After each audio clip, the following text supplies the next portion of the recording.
Good morning, all my friends. I'm Auntie Cara, and this is Auntie Cara's Storytime. Today we are going to be reading Blueberries for Sal by Robert McCloskey. But before I get started, I want to say a very special hello to my friends Lily and Abby. I hope you are well, and I hope you love this story. Alright, here we go. One day, little Sal went with her mother to Blueberry Hill to pick blueberries. Little Sal brought along her small tin pail, and her mother brought her large tin pail to put berries in. "We will take our berries home and can them," said her mother. "Then we will have food for the winter." Little Sal picked 3 berries and dropped them in her little tin pail. Kerplink, kerplink, kerplunk. She picked 3 more berries and ate them. Then she picked more berries and dropped 1 in the pail. Kerplunk. And the rest she ate. Then little Sal ate all 4 blueberries out of her pail.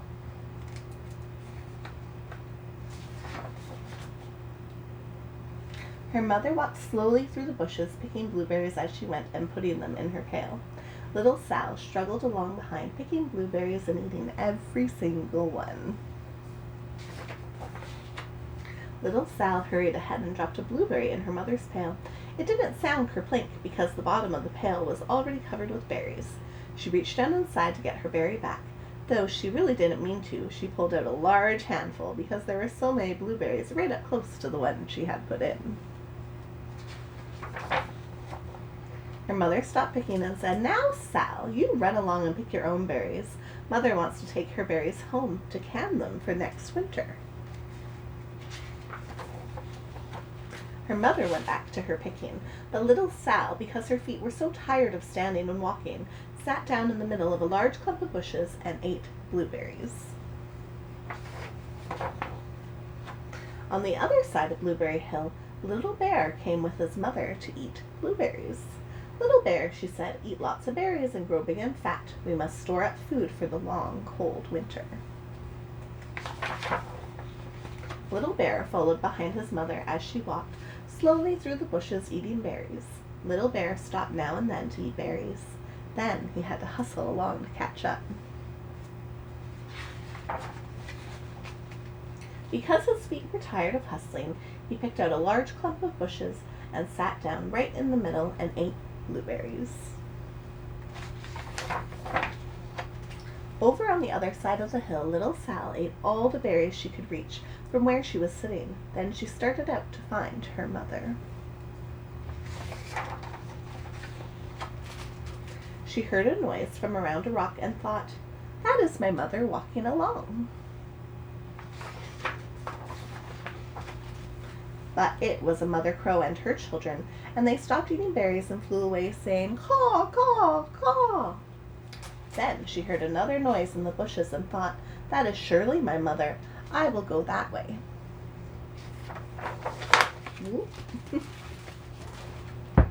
But it was Little Bear's mother instead. She was tramping along, eating berries and thinking about storing up food for the winter. Little Sal tramped right along behind. Oh my. By this time, Little Bear had eaten all the berries he could reach without moving from his clump of bushes. Then he hustled off to catch up with his mother. He hunted and hunted, but his mother was nowhere to be seen. He heard a noise from over a stump and thought, "That is my mother walking along." But it was a mother partridge and her children. They stopped eating berries and hurried away. Then he heard a noise in the bushes and thought, "That surely is my mother. I will hustle that way." But it was little Sal's mother instead. She was walking along picking berries and thinking about canning them for next winter. Little Bear hustled right along behind.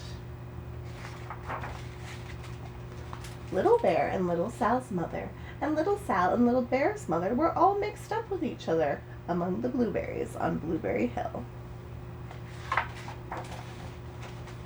Little Bear's mother heard Sal walking along behind and thought it was Little Bear, and she said, "Little Bear, munch, munch, eat all you gulp can possibly hold. Swallow." Little Sal said nothing. She picked 3 berries and dropped them, kerplink, kerplank, kerplunk, in her small tin pail.